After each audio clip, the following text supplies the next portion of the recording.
눈먼 것 병든 것 저런 것 가지고 제사를 드려오니까 누가 이 성전의 문을 닫았자였었으면 좋겠다. 그죠? 성전의 문을 닫았죠. 바벨론 포로로요. 두려워야만 합니다. 우리가 정말 두려워야만 합니다. 아니 돼서는 안 됩니다. 그래서 믿음은 불평을 멀리하며 자신은 그럴지라도 겸손의 골짜기를 통과할 것이라고 말합니다. 그렇습니다. 여러분, 겸손의 골짜기를 통과하는 믿음의 태도는 불평을 멀리하는 겁니다. 두 번째, 수치는 종교의 무가치성을 주장합니다. 수치는 뭘 얘기하는 걸까요? 갈라디아서 여러분 6장 14절 말씀 한번 펴보시기 바랍니다. 성경은 너무 많이 찾았죠? 이 교재 중심으로 나가려고 하다가 시간이 없어가지고 갈라디아서 6장 14절 말씀 하나 뭐 성경 찾기 힘드시거나 뭐 없으신 분들은 그냥 기다리셔도 됩니다. 그냥 제가 읽어드릴게요. 갈라디아서 6장 14절 말씀. 이 수치는 어떤 사람인가? 갈라디아서 6장 14절 말씀 다시 한번 읽어보실까요? 시작. 그러나 내게는 우리 주 예수 그리스도의 십자가 외에 결코 자랑할 것이 없으니 그리스도로 말미암아 세상이 나를 대하여 십자가에 못 박히고 내가 또한 세상을 대하여 그러하리라. 아멘. 이 수치는 어떤 사람이냐면 십자가의 원수로 살아가는 사람이고요. 이런 사람은 바울이 얘기했던 것처럼 예수 그리스도의 십자가 외에는 결코 자랑할 것이 없으니 라고 하는 태도를 견지하지 않는 사람입니다. 십자가를 수치로 여기는 사람입니다. 십자가를 바울처럼 영광으로 생각하지 않는 사람입니다. 그리스도는 어떤 사람인가? 십자가를 나의 유일한 자랑으로 여기는 사람입니다. 그리스도를 위하여 십자가를 지는 것이 나의 영광이라고 생각하는 것이죠. 근데 수치는 그렇지 않았다는 거예요. 수치는 종교의 무가치성을 주장합니다. 사람이 종교를 가는 것은 한심하고 천하며 비열하는 일이라고 말합니다. 그리고 부드러운 양심은 남자답지 못한 것이고 설교를 들으며 괴로워 우는 것은 수치스러운 일이라고 생각합니다. 이는 겸손의 골짜기와 같이 신앙으로 말미암아 멸시와 천대를 받게 될 때 멸시와 천대를 참지 못하는 내면의 본성을 보여줍니다. 믿음은 이런 수치를 이깁니다. 이것이 믿음입니다. 믿음은 수치를 극복합니다. 우리 오로지 십자가만을 우리 영광과 자랑으로 여깁니다. 세 번째, 수다장애와 믿음을 우리가 보겠습니다. 제가 여기서 차마 제가 표현을 못했는데 수다장애를 만난 장소를 번연히 뭐라고 표현했냐면 상당히 넓은 길에서 만났다고 얘기합니다. 그 무슨 얘기일까요? 종교적으로 편안한 시대에 나타나는 사람이라는 겁니다. 그래서 그들은 모두가 함께 걸어갈 수 있었다라는 표현을 번연히 톨로이에 그렇게 표현합니다. 여러분 지금 우리 지금 한국이 바로 이렇게 좀 상당히 넓은 길 아닙니까? 신앙생활하면서 그 입만 살고 하나님의 말씀대로 순종하지 않는 사람이나 하나님 말씀에 순종하면서 사는 사람이나 같이 이렇게 그냥 순례길을 걸어갈 수 있는 그런 시대. 이때가 사실 성도들 알고 굉장히 혼란스러운 시대라고 할 수 있겠죠. 뭐 적당히 그냥 액션만 취하고 적당히 그냥 예수 믿는 척만 해도 그냥 웬만큼 신자인 것처럼 보여주는 그런 시대 아닙니까? 지금 그렇잖아요. 참된 신자하고 거짓된 신자하고 구분이 안 돼요. 다 주의 성수도 한다 그러고요. 주의 성수 한다고 해서 누가 핍박을 합니까? 주리를 틉니까? 고문을 합니까? 안 그렇잖아요. 뭐 예수 믿는다고 해서 뭐 여러분들 뭐 멸시를 합니까?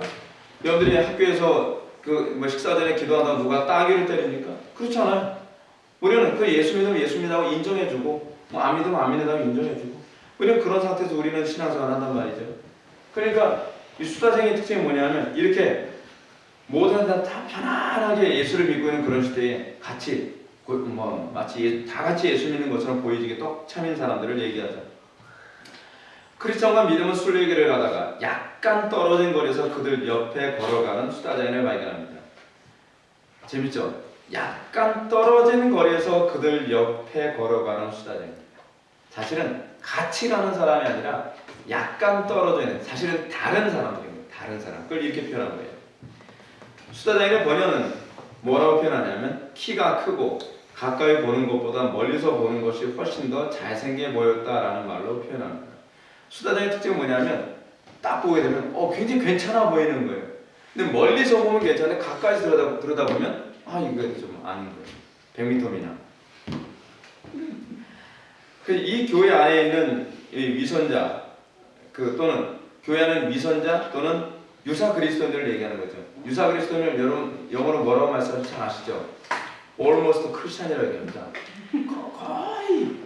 거의 그리스도인 같은데 사실은 여러분 거의하고 진짜는 완전 다르잖아요. 그래서 매튜 미디의 유사 그리스도인 그 책 Almost Christian이라고 하는 책을 보면 Almost Christian들은요 너무 진짜하고 비슷해요. 너무 진짜하고 비슷한데 결정적인 부분에서 다른 거예요. 결정적인. 그래서 여러분들 그 책을 꼭 보셨으면 좋겠습니다. 왜냐하면 유사 그리스도인은 옛날에 청교도 시대 때 꼭 교회 안에다 비치해놓고 꼭 읽어야 되는 필독서로 이렇게 사람들한테 읽도록 권해졌던 책이거든요. 그래서 유사 그리스도인은 꼭 읽어보셨으면 좋겠습니다. 예? 교회 안에 있는 수다쟁이는 그 책 쓴 사람이 매튜 미드입니다. 교회 안에 있는 수다쟁이는 진정한 구원의 은혜가 없이 성경과 교리에 대한 수많은 지식을 가지고 있는 자들을 말합니다. 그는 누가 뭐라 해도 탐복할 정도의 성경과 교리적 지식으로 사람들을 놀라게 만듭니다. 우리 교회에 그런 사람이 있었어요. 이 사람이 머리가 굉장히 좋아요. 머리가 스캐너예요, 스캐너. 이 사람이 에드워즈의 책하고 헤르만 바빙크의 책을 읽었는데 읽은 정도가 아니라 거의 달달달 외워요. 와가지고서 다짜고짜 오자마자 목사님 만나러 왔다는 거예요. 예. 얘기하면서 자기 지식을 엄청 잘하느라는 거예요. 저도 처음에 깜짝 놀랐어요. 이야, 이 사람 진짜 신앙 괜찮은가 보구나. 그래서 막 그런 거예요. 목사님 교회는 권증을 하신다면서 역시 좋은 교회죠. 성경 틀리시 권증을 하라 그랬죠. 그러는 거예요. 그렇죠. 그래서 목사님 이거 힘내십시오. 그래서 잘못한 사람은 권증을 해야만 합니다. 그런 거예요. 이 사람 신앙이 좋은 사람인가 보구나. 예배 시간에 딴짓을 해요. 예배 시간에 설교는 안 듣고 자꾸 딴짓하는 거예요. 찬송 볼 때 찬송을 안 해요. 찬송 시간에 뭐 하냐면 다른 찬송 편하고 거기서 끄적끄적대고 뭘 하고 그러는 거예요. 그래서 좀 어이가 없었어요. 예배를 마쳤어요. 예배 마쳤는데 교인들하고 대화를 안 하려고 해요. 누구하고 대화를 하려면 저하고만 대화를 하려고 해요. 왜 저하고만 대화하려고 하면 이 사람들 약간 좀 아는 게 별로 없어서 대화가 잘 안 되는 것 같아요.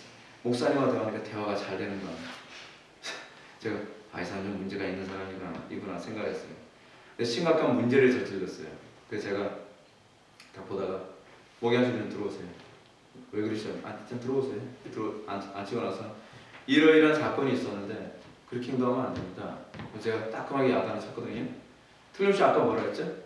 권증을 하니까 좋은 교회다 그랬잖아요.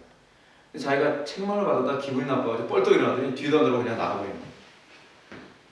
전형적인 수다쟁이죠. 지식적으로는 많이 알죠. 아는 거야 많죠. 하나도 자기 삶에 적용을 안 하는 거예요. 그래서 제가 여러분한테 그런 말씀드리잖아요. 우리는 항상 성경의 가르침을 받을 때 나를 가르치기 위해 우리는 설교를 들어야 되고 나를 가르치기 위해 우리는 책을 봐야 되고 나를 가르치기 위해 우리는 성경을 배워야 되죠. 근데 그 사람은 나를 가르치기 위해서가 아니라 남을 가르치기 위해서예요. 거기다가 미움을 붙이면 안 되죠. 나하고 남은 다르잖아요. 근데 여기서 그게 청교도 시대 때, 그러니까 이 번연 시대에 교회 안에 굉장히 팽배해져 있었던 모습이에요. 근데 이게 원래 개혁교회 안에는 이런 사람들이 많이 나타나게 되어 있어요. 왜냐하면 개혁교회가 교리를 추구하다 보니까 이런 사람들이 많이 나오거든요. 잘 분별하시고 또는 잘 점검하셔야 돼요. 나는 수다쟁이가 되지 않을까라고 하는 두려움을 좀 가지셔야 되죠. 그러나 그의 삶을 가까이 들여다보면 아는 지식과 삶의 괴리가 너무 큽니다. 그러므로 번연은 이런 사람을 겉으로 보면 키가 크고라는 표현한 것처럼 영적으로 대단해 보이죠. 제가 아까 말씀드렸던 것처럼 그 사람하고 대화만 하면요, 이 사람은 정말 대단한 사람이에요. 근데 멀리서 보는 것이 훨씬 더 잘생기더라고요. 대화를 나눠보면 나눠볼수록 이 사람의 삶을 들여다보면 들여다볼수록 너무 아닌 것이죠. 그러므로 크리스천은 믿음에게 말하기를 그는 달변의 아들이며 그의 고향인 짓거리는 동네에서 태어났다고 출생의 비밀입니다. 그럼 각주 118번 한번 보실까요? 원어는 교회 안에 있는 수단적인 문제를 믿음의 말을 통해서 다음과 같이 지적합니다. 한 인간이 아무리 박학할지라도 학식으로 인해 얻는 바는 아무것도 얻을 수 없으므로 학식만 가지고 하나님의 자녀가 될 수는 없습니다. 그리스도께서 제자들에게 너희가 이 모든 것을 아느냐라고 물었을 때 제자들이 예라고 대답하자 예수께서는 너희가 그대로 행하면 복을 받으리라고 말씀하셨지요. 예수님께서는 아는데 축복하신 것이 아니고 아는 것을 행하는데 축복한 것입니다. 왜 그러셨냐 하면 행동에 따르지 않은 지식도 있기 때문입니다. 하나님께서 축복하신 것은 아는 것을 축복하는 것이 아니라 아는 것을 행하는데 축복을 하신 것입니다. 이것을 우리가 잊어서는 안 됩니다. 그리고 그는 말만 하고 실행에 옮기지 않는 사람이며 가족들과 하인들이 그로 인해 고통을 당한다고 합니다.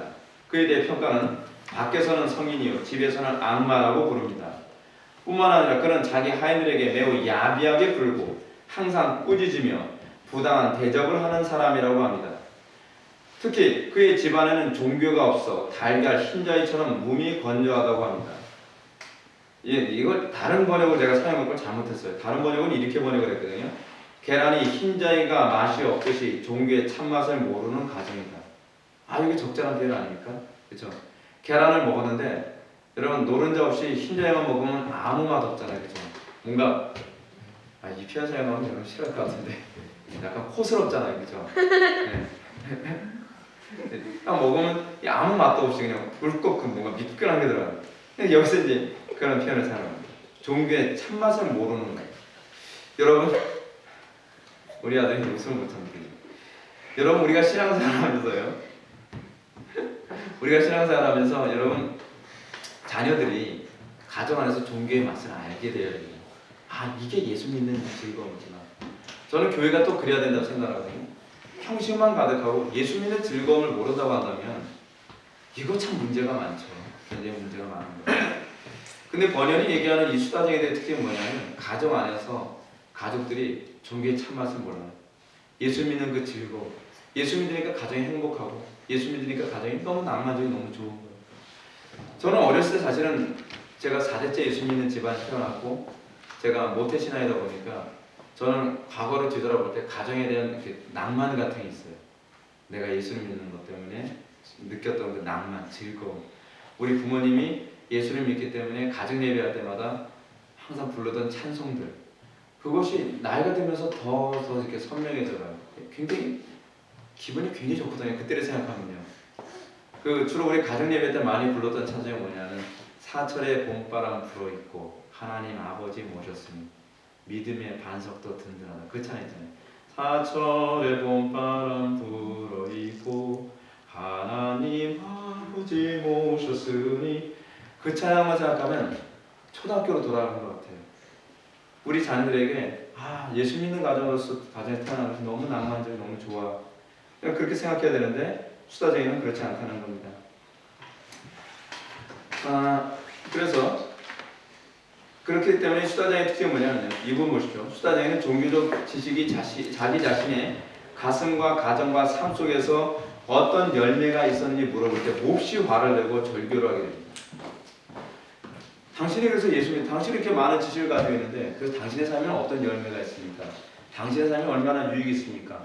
당신은 왜 그런 열매가 안 나타나니? 그럼 이거 내가 다시 한번 생각하고 회개해야 될 것 같습니다가 아니라 화를 내죠. 그런 얘기 꺼내는 걸 너무 싫어하죠. 지식에 관한 얘기를 하는 걸 좋아하는데 그 지식이 가져다주는 열매, 경건의 능력에 관해서 얘기할 때는 불이 안 붙는 거예요. 저는 사실은 그것이 전 좋거든요. 예수 믿음이 가져다주는 그 능력과 은혜. 예를 든다면 제가 우리 성도들한테 그런 얘기 많이 해요. 성경적으로 자녀들을 양육했더니 아이들에게 이런 열매가 나타나고 성경적으로 가정을 일으켰더니 이런 거에서 너무 행복하고 너무 좋다. 거기서 우리가 막 기쁘고 불이 붙고 그래야 되는데 그런 부분을 얘기하면 너무 싫어하는 것이죠. 이론을 얘기하는 건 좋아하는데 그렇게 삶으로서 어떤 열매냐를 얘기하면 할 얘기도 없을 뿐만 아니라 그런 얘기 꺼내는 걸 꺼려하는 것. 이게 수다쟁이의 특징이죠. 수다쟁이는 가르치긴 기가 막히게 잘 가르쳐요. 근데 삶 속에서 자기를 안 가르치니까 삶 속에 열매가 안 따라오죠. 그래서 수다쟁이들은 교리에 대해서는 장하게 말하기를 좋아하지만 사람의 마음속에 구원의 은총이 있음을 스스로 발견하게 되는 것과 은혜가 실제로 영혼에 작용하는 방식에 대해서는 무지합니다. 예를 들어서 죄를 비난하는 것과 죄를 혐오하는 것의 차이를 알지 못하거나, 그렇죠? 제가 저와 함께 말씀드렸던 분별과 판단을 구분 못해요. 요즘 한국 사회 되게 심각해요. 뭐 분별을 하면 판단한다고 그래요. 정죄한다고 그래요. 그 문제가 아니거든요. 예수도 그런 얘기가 나오는 거죠. 죄를 비난하는 것과 죄를 혐오하는 것의 차이를 알지 못해요. 그 죄를 비난하는 것을, 예를 들어서 그러죠. 나라에서 예를 들어서 어떤 목사님이 문제를 일으켰습니다. 간음을 했습니다. 뭐 사기를 쳤습니다. 자, 죽일 놈이에요. 죽일 놈. 근데 여러분, 죄를 비난하긴 하는데 정작 자기는 죄를 혐오하지 않아요. 우리 그런 사람들 많이 있잖아요. 그러니까 바리새인들이 그랬거든요. 예수님이 바리새인들을 왜 혐오했는지 아십니까? 바리새인들이 가늠하다 현장에 붙잡힌 여자 돌로 때려 죽이는데 앞장서요.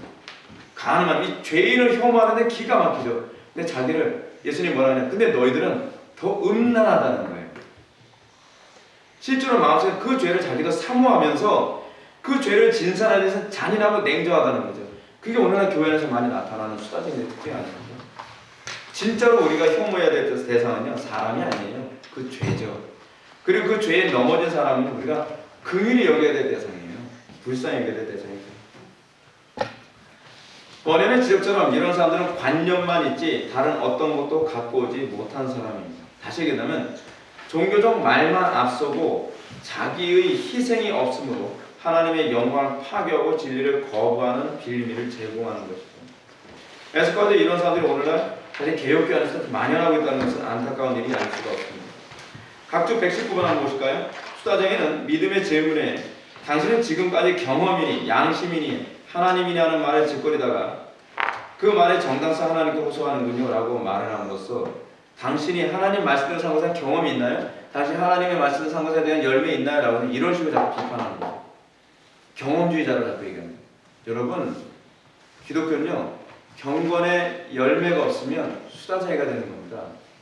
제가 개혁주의를 추구하면서 이런 논의를 자꾸 꺼내면 자꾸 경험을 얘기하면서 너무 경험주의자 아닙니까? 이런 얘기를 하는 사람이 간혹가다 있어요.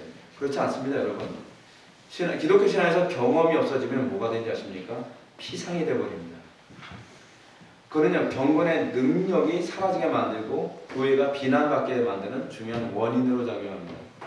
그런 사람들 꼭 이렇게 얘기합니다. 당신은 자꾸 경험을 얘기하는군요 라고 얘기하기 좋아하죠. 그렇지 않습니다. 기독교는 그게 아닙니다.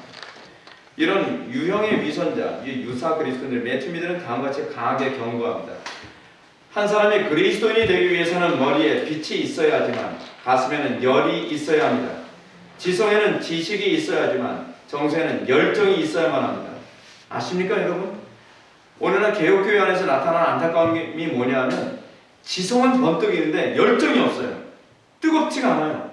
이건 문제가 많죠. 하나님 말씀을 살고자 뜨거운 열정이 있어야 되잖아요. 자녀들을 주 안에서 양육하라 그러면 어떻게 양육할 것에 대한 열정이 있어야 되잖아요. 경건하게 살아라 그러면 그래 경건하게 살아야지 지식적으로 얘기하는 것이 아니라 그거에 대한 열정이 있어야 되잖아요. 하나님 말씀을 살아가는 하는 열정이 있어야죠. 열정이 없어요. 지식과 열정이 결합될 때 참 그리스도인이 됩니다. 마귀들이 아니라 마귀는이에요. 마귀는 단수거든요. 마귀는 타락하여 거룩함을 상실했다 할지라도 지식만큼은 상실하지 않았습니다. 마귀는 가진 지식 때문에 다이몬, 즉 아는 자를 불리며 악한 신성 때문에 디아볼로스, 즉 참소하는 자를 의미하며 여전히 악마입니다. 여러분, 하나님에 관한 지식을 가장 많이 갖고 있는 게 누군지 아십니까? 사실은 마귀입니다. 마귀는 타락한 천사이기 때문에 하나님을 아는 지식이 하나님에 대한 about이죠. 하나님에 대해서 아는 지식은요, 사실 우리를 몇십 배로 능가합니다. 그런데 그가 많은 지식을 가졌다 해서 그가 천사가 되는 게 아니죠. 지식이 여러분들 천사로 만들지 않습니다. 그러나 우리가 천사처럼 사는 데는 지식이 필요합니다. 그 차이를 기억하십시오. 이러한 수다쟁이에 대한 언급은 번연히 교회 안에 진짜 믿음과 유사한 거짓 믿음이 있음을 경고하는 것입니다. 청교도들은 이러한 위선자가 교회 안에 넘치지 않도록 처음부터 주의를 기울였다는 것입니다. 허영의 시작과 믿음의 죽음 보시겠습니다. 시간이 얼마 남지 않아서 안 하는데 거의 다 끝나갑니다.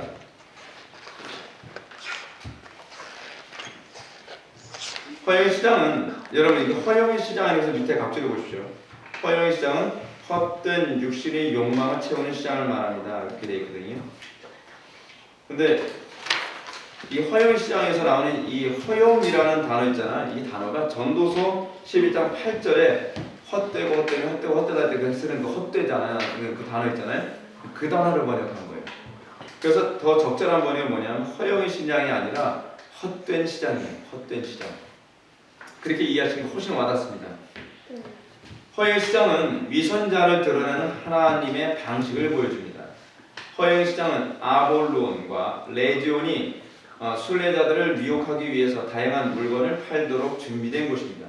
여기 파는 상품을 볼까요? 집, 땅, 직위, 명예, 진급, 직함, 고장, 왕국, 정욕, 쾌락, 모든 종류의 향락, 매춘부, 포주, 아내, 남편, 자녀, 주인, 하인, 생명, 피, 육체, 영혼, 은, 금, 진주, 보석 등 없는 것이 없습니다. 여기서 우리가 잘 봐야 될 게 이 허영의 시장에서 거래되어지는 물건이 죄적인 요소도 있고요. 가치 중립적인 요소도 있다는 것을 잘 보셔야 됩니다. 우리는 여기서 번연히 시장의 명칭을 허영이라고 하는 이유가 무엇인지 생각해 봐야만 합니다. 그 이유는 영원한 것과 대조를 이루는 헛된 것 혹은 순간적인 것을 말하는 것으로 보입니다.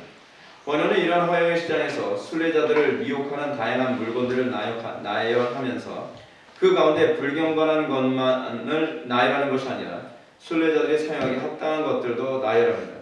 이것은 순례길을 가는 사람이 이 땅에서 불법한 것만 거부하며 살아가야 될 것이 아니라 합법적으로 하나님이 인정하신 것들도 절제하며 살아갈 것을 잘 보여줍니다. 예를 들어서 여러분 집 사는 게 여러분 죄입니까? 아니죠. 그렇죠? 근데 문제는 집 사는 것이 인생의 목적이 되는 곤란함. 이것 때문에 하나님께 집중하는데 힘들어지는 곤란해요. 여러분 사도 바울이 얘기했던 것처럼 우리는 먹든지 마시든지 무엇을 하나님의 영광 위해서 해야 되거든요. 우리 삶 속에 나타나는 수많은 것들 항상 하나님께 집중하는데 여러분들 힘써야만 합니다.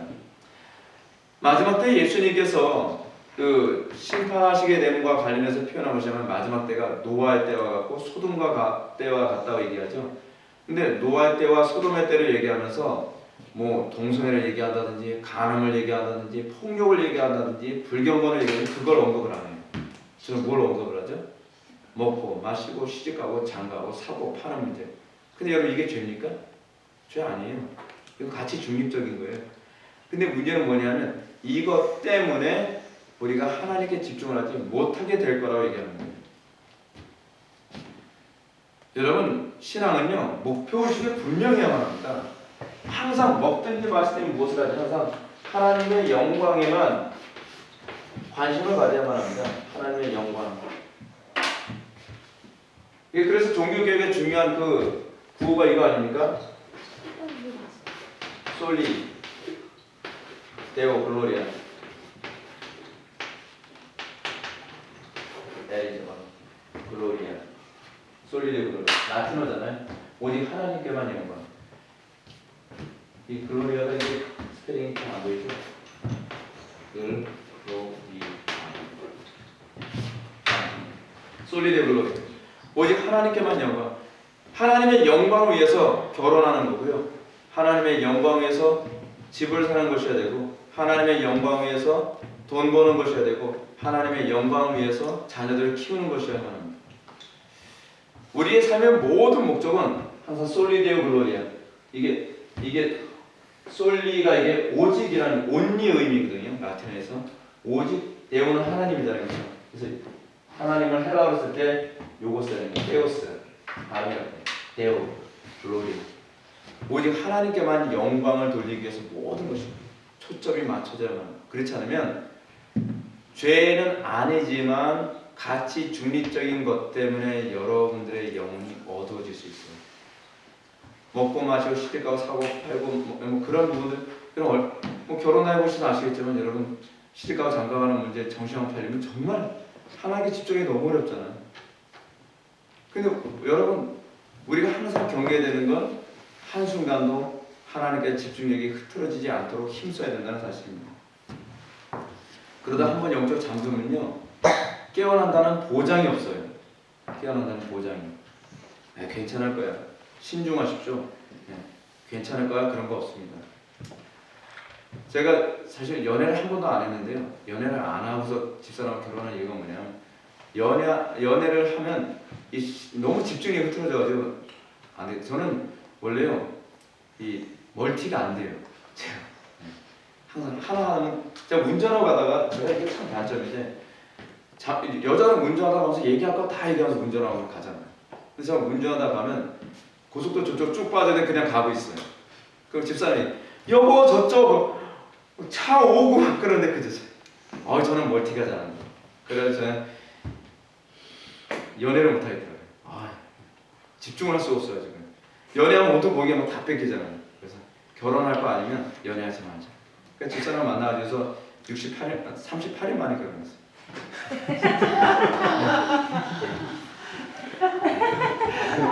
하나님께서 주신 사람 확실한데 뭐 연애하고 그러시면 뭐하지? 게다가 거리도 멀어가지고 대구에 있어서요. 오케이 하나님께서 주신 확실하면 그냥 결혼합시다. 그래서 한 2번 만나고서 제가 장소 잡고 내가 결혼서 다 잡을 테니까 따라오시오 해가지고 그냥 후딱 해치워 그랬어요. 그렇게 하지 마십시오. 그게 스탠다드는 아닙니다. 그냥 그랬단 얘기예요. 그냥. 자, 하여간 여기서 한번 볼까요? 이것은 순례길을 가는 사람이 이 땅에서 불법한 것만 거부하는 살 것이 아니라 읽었네요. 문제는 이 모든 것이 영원한 천성을 바라보고 달려가기 하기보다는 현재 삶에 만족하고 안주하도록 하기 위해 사단이 이용한다는 겁니다. 여기에 넘어지는 사람은 더 이상 영원한 천성을 향하여 달려가기 위해 힘쓰지 않는 것이 문제라는 거죠. 여기 안주해버린 사람들이 많이 있어요. 좋은 집 사서 거기 안주해버리죠. 행복한 결혼생활 때문에 거기 안주해버리죠. 자녀 키우는 즐거움에 안주해버리죠. 돈 버는 재미에 안주해버리죠. 돈 버는 게 잘못됐다는 게 아니에요. 행복한 가정생활이 잘못됐다는 게 아니에요. 그죠? 근데 거기에 안주하게 될까봐 그러는 거예요. 이곳에 머물며 시장의 물건을 소비하며 살게 될까봐 그러는 거예요. 행복을 소비하는 그 즐거움 때문에 하나님께 집중하지 못할까봐. 성공하는 즐거움을 소비하는 것 때문에 그 즐거움 때문에 하나님께 집중하지 못할까봐. 또는 자기가 살아가는 그 세상의 목표 또는 세상의 어떤 목표를 성취하는 것에 대한 즐거움을 소비하며 살아가느라고 하나님께 집중하지 못할까봐 이 허영의 시장을 경계하라는 겁니다. 이런 이유 때문에 번연은 허영의 시장 다음에 두마음과 대마와 은광을 나열합니다. 이게 다음 시간에 우리가 내일 배우게 될 부분이거든요. 어떤 식으로 우리가 이렇게 허비하며 살게 되는가를 구체적으로 얘기하죠. 그래서 오해의 충고는 허영의 시장을 통과해야만 하는 모든 성도에게 큰 도전을 줍니다. 오해는 뭐라 얘기했나 들어봅시다. 은혜의 더 높은 수준에 이르거나 이 도리를 더욱 성숙하게 해내는 일을 위하여 기꺼운 마음으로 애쓰지 않는 사람은 사실상 육신적으로 생각이 돌아가는 사람으로서 어떤 방면으로 볼지라도 사망에 이르게 될 처지에 있지 않을까 심히 염려해야 한다. 여러분들이 세상의 것에 허영시장의 그 소비에 여러분들이 심취하고 마음을 빼앗기지 않는 방법이 있습니다. 오웬의 말처럼 우리는 현재 하나님의 영광을 위해 사는 것보다 더 온전하게 하나님께 영광을 돌리며 살기 위해 힘쓰십시오. 예를 든다면 저는 설교자잖아요. 설교자로서 저는 오늘 설교한 것보다 내일 더 좋은 설교를 할 수 없을까를 고민하고 내가 이 올해 한 해 살아간 것보다 더 하나님께 영광을 돌리며 살 수 없을까를 고민하고 내가 매 순간순간마다 내가 하나님의 영광 위에 살았다고 하지만 더 하나님을 영광롭게 할 수 없을까를 고민하며 살아갈 수 있을 때 여러분 영적으로 잠들지 않습니다. 여러분 운동선수들이 여러분 어떻게 그 자기의 페이스 관리를 하죠? 자기가 지금 현재 가지고 있는 것보다 좀 더 높은 단계의 목표로 삼잖아요. 이게 일반 계시거든요. 일반 계시. 근데 우리가 현재에 만족해야 될 때 영적으로 잠들다는 거 아세요? 운동선수도 그때 그때 실력이 줄어들어가요. 자기 실력이 그때 줄어들어가요. 그래서 항상 그 권투 선수들도요 스파링 상대를 붙여줬잖아요. 스파링 상대 붙여줄 때 어떻게 해요? 자기의 약한 부분을 공격하고 그걸 극복할 수 있는 좀 강한 상대를 붙여줘요. 약간 더 높은. 그래서 예를 들어서 그 여자 운동선수들 있잖아요. 여자 운동선수들한테 스파링 상대를 누구를 붙여주냐면요. 남자 운동선수를 붙여줘요. 그래서 지금 현재 자기 자신에 만족하지 않고 더 나은 이 단계를 쳐다보도록 하기 위해서. 근데 여러분 이게 그리스도인 입장에 살아가는 방식이에요. 지금 내가 하나님 영광에서 조금 살았다 해서 만족하지 마십시오. 더 온전히 더 하나님을 영화롭게 할 수 없을까라고 고민하십시오. 그렇게 살지 않으면 육신적으로 생각이 돌아가는 사람이라고 얘기합니다. 허영 시장에서 크리스찬과 믿음은 감옥에 투옥되고 온갖 박해를 받게 됩니다. 그 이유를 번역은 순례자가 입은 옷과 언어가 허영의 도시의 사람들과 너무 달랐기 때문이며 시장에서 팔리고 있는 상품에 눈길조차 주지 않기 때문이라고 얘기합니다. 허영 시장 같은 세상에서 고난이 없는 이유가 뭘까요? 우리가 살고 있는 시대가 사실 허영 시장이잖아요. 그 조원번에 철학적 보면 영국 상품도 있어요. 영국 상품. 영국 상품 조심하세요, 여러분. 우리는 영국 상품 별로 없어요. 근데 여러분 이 허영 시장에서 우리가 허영 시장 같은 이 세상 살아서 고난이 없는 이유는 무엇인가? 믿음으로 살지 않기 때문이다라고 지금 얘기해 주고 있는 거예요. 그래서 믿음이라는 사람이 자꾸 등장하죠. 허영 시장에서 이는 순례의 길을 걸어가는 성도가 얼마나 세상과 구분된 삶을 살아야 하는지를 잘 보여줍니다. 성도는 행실과 언어에서 이 세상 사람들과 구분됨이 있어야 합니다. 이러한 그들의 태도는 허영의 시장 상인에게 무엇을 사려는 것이요? 라는 질문을 받았을 때 우리는 진리를 삽니다 라고 대답할 수 있어야 되는 것이죠. 바꿔서 얘기한다면 당신은 무엇 때문에 돈을 법니까? 진리 때문입니다. 당신은 무엇 때문에 자녀를 양육합니까? 진리 때문입니다. 여러분, 당신은 무엇 때문에 결혼하려 합니까? 진리 때문입니다. 당신은 무엇 때문에 성공하려 합니까? 진리 때문입니다. 여러분, 안 믿는 상대가 너무 구분되지 않습니까? 그러면 여러분 세상에서 끊임없이 핍박받아요. 끊임없이 고난 덩어리죠. 저에게도 질문하겠죠. 당신은 무엇 때문에 목회를 합니까? 진리 때문입니다.